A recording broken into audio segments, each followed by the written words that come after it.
if there has been a signing or an agreement, then it means there is an understanding.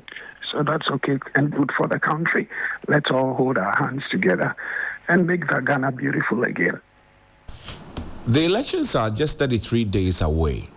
For the followers of these political leaders who have gone to commit themselves to this peace pact, what do you say to them?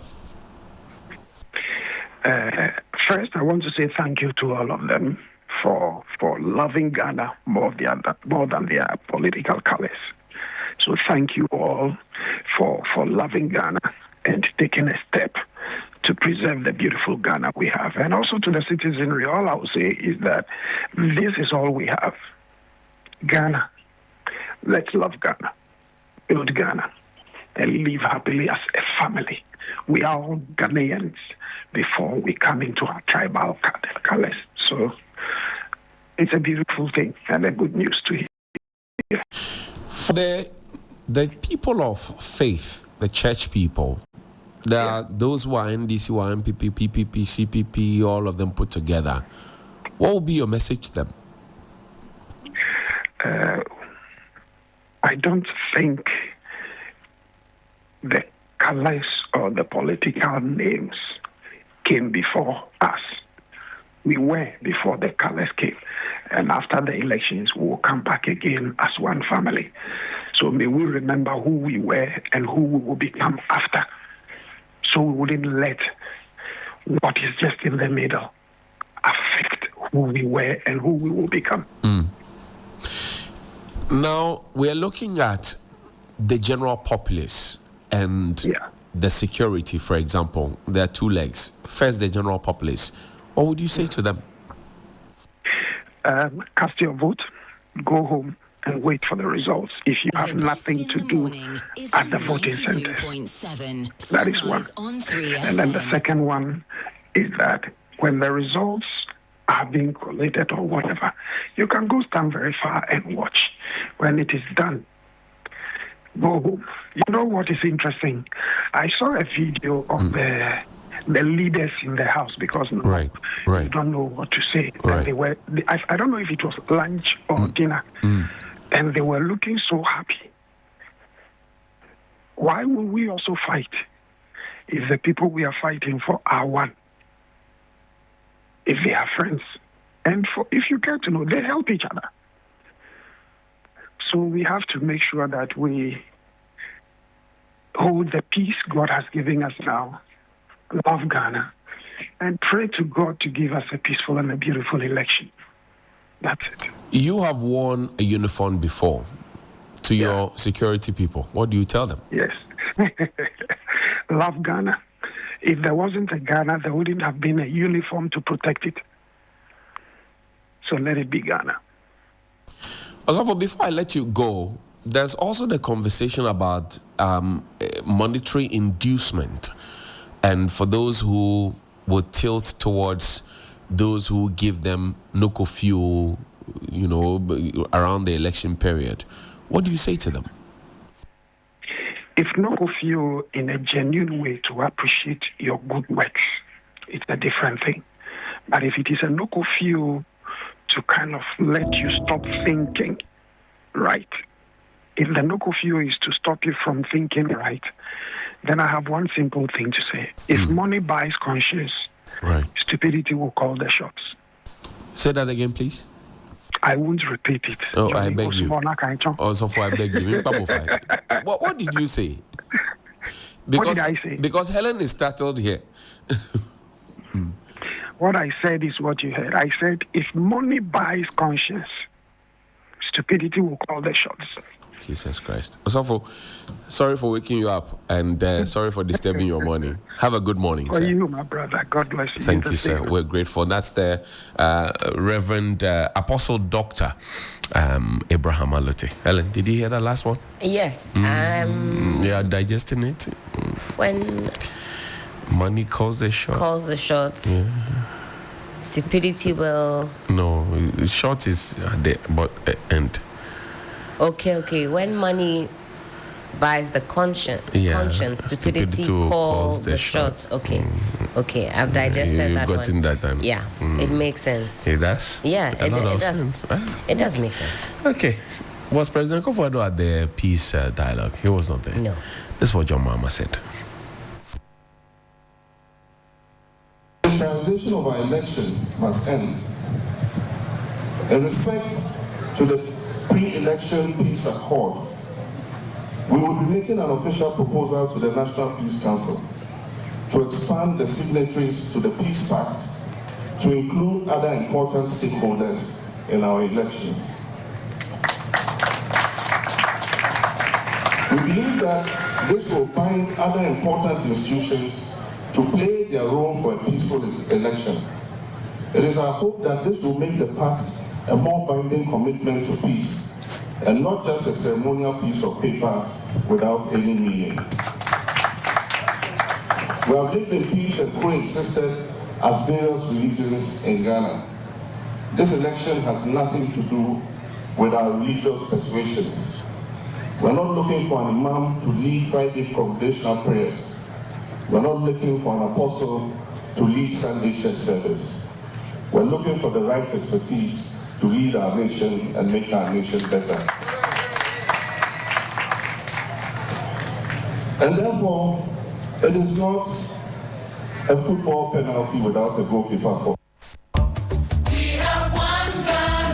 Football penalty without a goalkeeper. That's what your mama said. But why was the president not there to sign the peace pact? I found that curious as well. I think definitely, or at least the one who's been calling for peace pact. Yeah. Or at least Dr. Bawumia. But Dr. Bawumia had that engagement with the youth. I know. Right. Former President Mahama said, even with that engagement he had, he could have taken some time. But you know what it's like prepping for it. But like you say, this topic of peace has been quite paramount, especially for the NPP. And I've heard from the president himself, the vice president as well, why it's important that all parties come to the table and, commit to peace. So... Yeah, I think he should have been there yesterday to affirm or reaffirm his commitment to peace and handing over peacefully and so on and so forth. A lot has been said about his utterances as far as handing over is concerned. That would have been a perfect opportunity for him to come. He's changed his tone now. He has indeed. He says, but then he ought to have been there. Yes. I think that would have reassure the people. Yes, then it will continue to change the narrative. He said it already. I will hand over to whoever it is that Ghanaians choose. He could have come and reaffirmed the popular vote. Yes. But I mean, at least, listen, Vice Presidential hopeful Napo was there to also speak on behalf of his side. So, I mean, they were represented. Well, but is that what Ghanaians want? That's the conversation. Is that what Ghanaians want? They want to hear. I think our president has avoided us for a long time. He has avoided us for a very, very long time. He has not spoken to us. And I find that strange that the President of the Republic is not forthcoming to engage us. I find that strange. Because if you look at how President Akufo-Addo engaged us as Ghanaians while in opposition and what he's doing now, they're totally different. They're detached from what was the situation. He is not engaging us, and I find that very worrisome. What are the top most things that you would want to hear from the president? What topics? He should talk to us about the economy. The things that he spoke about, the bread and butter issues, kenke prices. He should talk to us about fuel prices. I mean, these are the things that he campaigned on, and he said that, look, the previous government did nothing about it. He wasn't caring about us. He's in power now, and he seems not to be talking about it. Do you think it's the current state of affairs? Because things are not great. Things are not great. Well, but if things are not great, talk to the people. I mean, you've lived outside before. Right. You know, in the US, UK, their prime ministers, presidents, they talk to them. When there's a situation, they engage the people. They tell them that, look, this is where we find ourselves. This is what we are doing to raise you out of this situation. They talk to them. Our president hasn't spoken to us since 2019. It's not fair. It's not fair that the president that we take care of doesn't want to take care of us. It's not fair. It's not fair. It's definitely not fair. Is it too late for the president to be speaking to us? Well, better late than never. Should he not be speaking to us? What business does he have trying to hide from us? Because what he's doing now is literally akin to hiding from us. He should be talking to us. Our president of the Republic of Ghana should be talking to us. He should not be hiding from us. He should not be avoiding us. He should not be treating us like, okay, we're playing second batch or third batch. No, he should be talking to us. The same way he was talking to us during COVID. And he was talking to us every now and then. I think on Sunday evenings. Yeah. Even before GMB. And sometimes you go on the stream, people say, oh, we want to watch GMB. Why are you disturbing? We want to watch Date Rush. Sometimes even on Fridays, they say, oh, we want to watch Date Rush. Why are you disturbing us? He found opportunity to speak with us because it was an election year. Yeah. And he thought that it's important. Speak to us, and let's even assume that you are doing that because of the electionary period. He's not talking to us. And that's strange. Because I think officialdom also has this position that some Ghanaians have made up their minds and that no matter what explanation government gives, the people are never satisfied. So this idea that we want to criticize the cost of everything and we're not seeing the value in anything, that conversation has also come up. Let's engage Professor Kobby Mensah. He's on our phone line now. Prof, good morning. Thank you very much for your time. Thank you, Johnny. How are you? I'm greater than Accra. Prof, we have gone to agree, political leaders, that, we want peace. We choose peace. And we saw the chairman of the Pentecost Church holding hands with all the political candidates. What do you think about it? Thanks so much, Johnny, for having me. Clearly, there are undercurrents to everything. Somebody would say root causes. So if we want to, sign peace, we would ask ourselves, what would actually, lead to a certain chaotic situation? Certainly, if you had actually met somebody and to discuss peace, then you would ask yourself, what must we do to achieve that? Clearly, if you do not, abide by the things that must be done to achieve peace, just signing would not lead to peace. So I think that in as much as we engage the key stakeholders, and I suppose we didn't even see other key stakeholders, from what I saw, it was, the former president and the current running mate of the vice president that I saw, and then, of course, other politicians. The key stakeholders that I would like to see was, one, the EC, obviously the police, that is the security agencies, obviously the, other opinion leaders, etc. But to handpick a very few of the key stakeholders whom are not likely to be those that perhaps would end up, kind of instigating chaotic situations would not help. I mean, we know that in the past, people have had issues with these elections because of the behavior of the EC. Why wasn't the EC there? You had an EC that actually pronounced 6 times or so election results. That's fundamental to chaotic situations. Why was no EC there? So I think that, yes, we can sign, we can proclaim, we can do all that we want. When the fundamentals of the issues that could actually throw this election into chaos aren't tackled and discussed, I don't think that we can achieve that. Prof, the conversation now, and you have introduced a new dimension into the conversation that the EC was not present, but also conspicuously missing was the vice president, the president of the republic, not the vice president, the president of the republic. He's been talking about handing over to the next MPP person. Now he's changed his tone to say that, okay, I want to hand over to the one who gets a popular vote.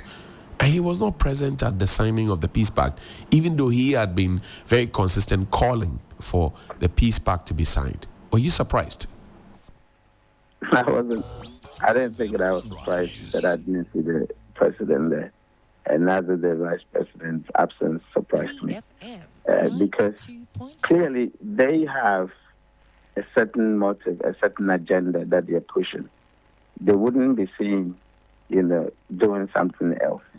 So they will send, the running mate of the vice president, who I think does not carry the weight that you expect to put on such a program. But I was absolutely not surprised that he wasn't there. The man says that he's checked out already. You remember when he granted an interview, he says the next person. He's checked out in spirit and in physical mode. So I wasn't surprised that he wasn't there. Now, let's look at the general populace and the followership of these political leaders. Their leaders have gone to commit. But do you get a sense that their followership and the general populace are in sync with them? No. The fundamental concern that the people have, wherever you have been, is the possibility that the election could be rigged. Look, people are fundamentally convinced that this government is a bad one. And I'm not the one saying it. Afrobarometer actually shows that 80% of the people feel that this government is a bad one. The people who the country belongs to feel that this government is a bad one. Clearly, when you call for AGM, a majority of these stakeholders, which is the elections, are going to say that the government should go, i.e. the management must leave for them to place in new management. Now, that concern that someone somewhere with that authority of the pen can decide otherwise or can go contrary to their wishes is fundamental to chaos. Because if you own your business and you are saying that, a certain management team must leave and somebody somewhere can dictate otherwise, I don't think that you're going to sit by, idle by to look on for your rightful ownership to pretend the other way around it. And that's fundamental, So I think that whatever we do, we should consider the motive or the psyche of the voter. People are tired of your leadership, and they say you must go. Now, how do you feel it? The entire campaign has been taken over by ordinary people. Look at what people are doing with Stop Lamptey. And the management of this country has no, inclination to what people are saying. People want to see a very tough stand. People want to see a very crackdown. And you don't care. And they have just one opportunity to let you realize that they mean business. And that's voting. Once you place your finger on the 7th, from the 8th, you have no authority any longer. And I have heard people saying this time around they want to exercise that right very, very judiciously because they have only one opportunity, after which, unless the next 4 years. So fundamentally, the psyche of the Ghanaian voter is made up. And I feel that some people somewhere are thinking they can decide otherwise. They can actually go contrary. And that is the fundamental to a chaotic situation. I see.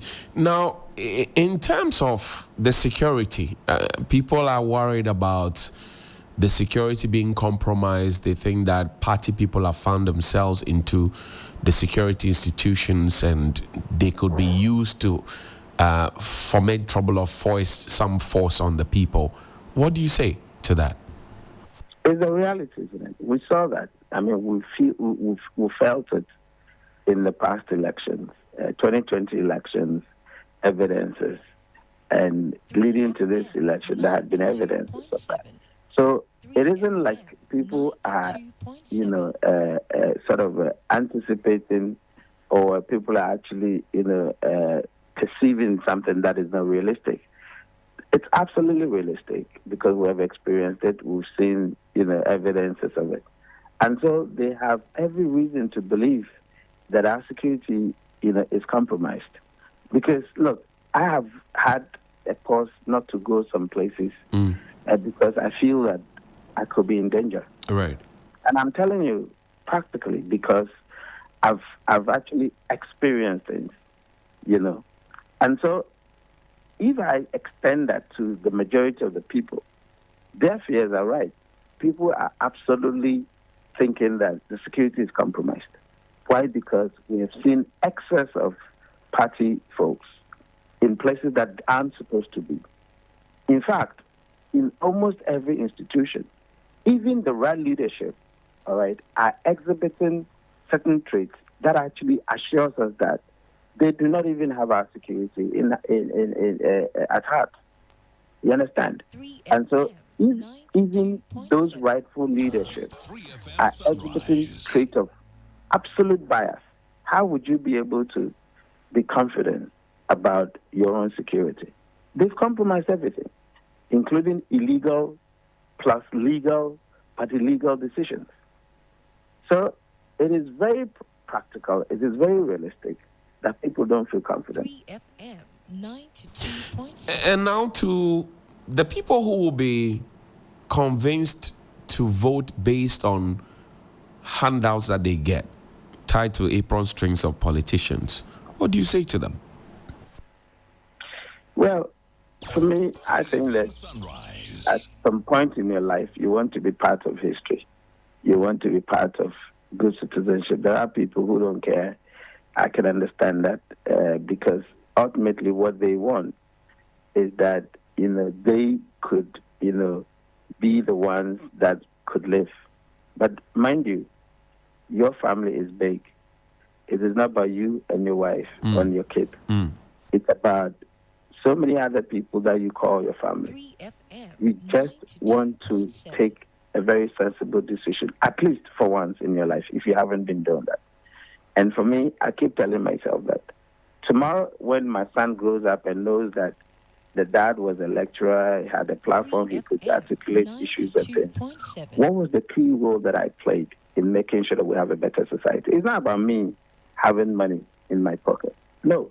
But today we're celebrating Nkrumah, we're celebrating Akwaje, we're celebrating Tetekwashi. Why? Because they make conscious efforts to have a better society so that they can bequeath that to their, generations abroad. Now, I keep telling people, the accounts will say Asam Kesibe, Frank Kesido, there is no way that you would see that this is a big decision.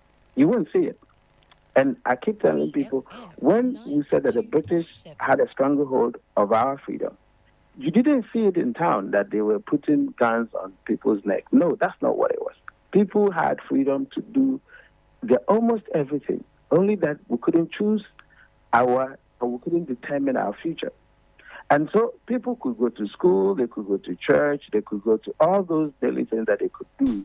But the big decisions they couldn't say. There was few people who could see that, no, we're not in the right place. And so they took the matters in their hand and then went on demonstration. There are so many other things that could culminate into our freedom. Today, some people want to exert themselves in it because they didn't see the big picture at the time. Right. Years down the line, when they realize, this was bigger than what we thought, now they want to be part of that history. And so they want to use falsehood to actually insert themselves. If you don't take those decisions to be on the right part of history today, you'll regret it. And you would think that, you could have. And then you might start looking for other ways inappropriately to insert yourself into that history. It shouldn't be a story. Professor Kobby Mensah, I thank you very much indeed for your time. We're grateful. He's a senior lecturer at the University of Ghana Business School. Thank you, John. Thank you, Prof. Medase Papa. Thank you. That's Professor Kobby Mensah there. Helen, what do you have to say? You made mention of the Afro Barometer report, and I think that report has been very telling. I think one stat for me that stood out is... it's been consistent. That's right. So it tells you what the Ghanaian people are thinking. Wow. Enough said. I won't say more. We'll take a break. We'll return from this break. There's more on Sunrise on 3FM 92.7. My voice is so demure. Rafa, send us money to take care of your nephews. Now they are back from school. Last month, I sent